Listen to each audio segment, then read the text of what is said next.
हेल' लोगोफोर आंनि बड' ब्लग इउटुब चेनेलाव नोंसोरखौ बरायनाय थाबाय आं गन्जि महिलारि जों दा बाजार थांनायदो दा नै रुमनिफ्राय जों ओंखारनायदो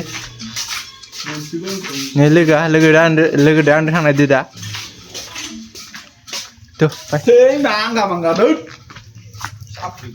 फाय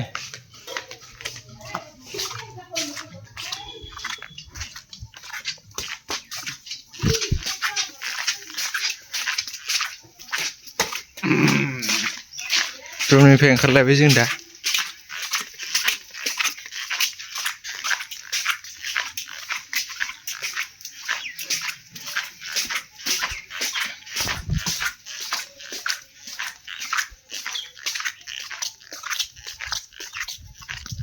गेट मोनबाय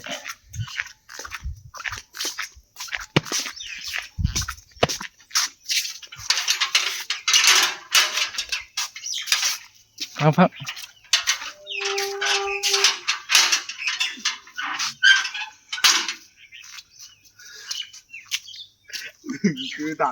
आसोला लाजिदों बिरादनो जों दा बाजार खालामनो थांनायदो जा टाउनालागै थाङा मानो जोंनि खाथिनि सकआवनो थांगोन दा माथो नों टाउनावसो थायो मानो टाउनावलागै थाया टाउनालागै थांबा टाउनाव एसे गोजान जायो माने थाबायना थांबाय थानो बायोलै नंगौ नामा जोंनि लोगोफोरजों दा मोनसिगोन जोंनि खाथिनि सक इयो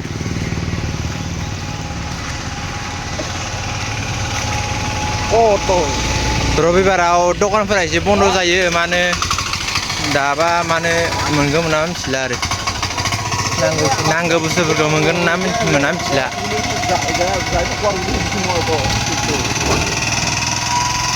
नै मा नांगौ बेफोराव मोनगोन एसे फुङाव फैबा मोजां जायो फुङाव फैबा मोनो जि नांगौ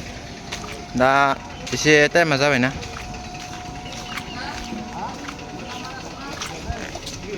दखानानो बन्द खालामनाय आंगा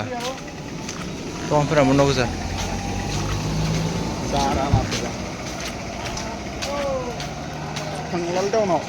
हो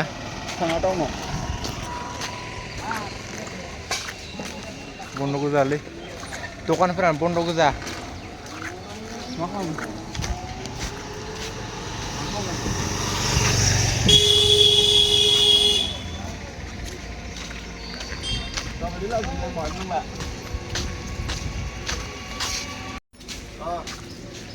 जों दा थावल' लादो थाव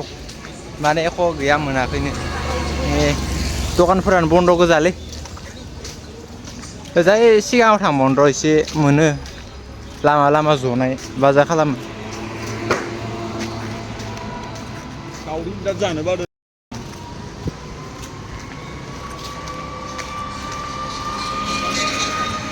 एखिजा माने बरपेटा कलेज दङ ससे थांबानो मोनगोन एखिजा आरो माने टाउन थांजायो टाउन थांग्रा लामा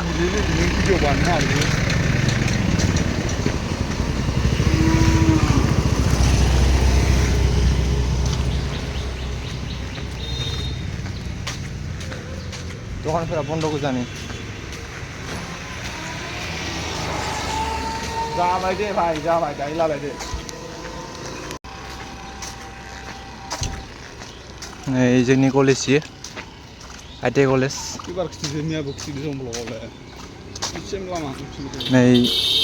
बेयाव नै माने बाजार जयो दिनै आरो मानसियानो खमथार माने बेयावनो जबाय थायोमोन दिनै रबिबाराव थारमाने बिराद खम जायो दखान माखा बन्द खालामजोबो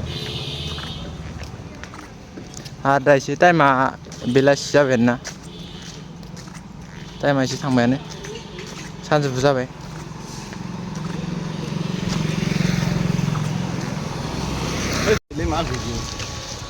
नै जों दा बाजार खालामनानै लाबोजोब्बाय आरोना उनाव मानसिनि जाबाय आरो नांगौ बुस्थुखौनो मोनबोदिया जिनि थाखाय फैदोंमोन दा बेखौनो मोनबोदिया होमबाबो लाबोबाय फिसा बिला बाजार खालामना लाबोबाय थेंक इउ बाय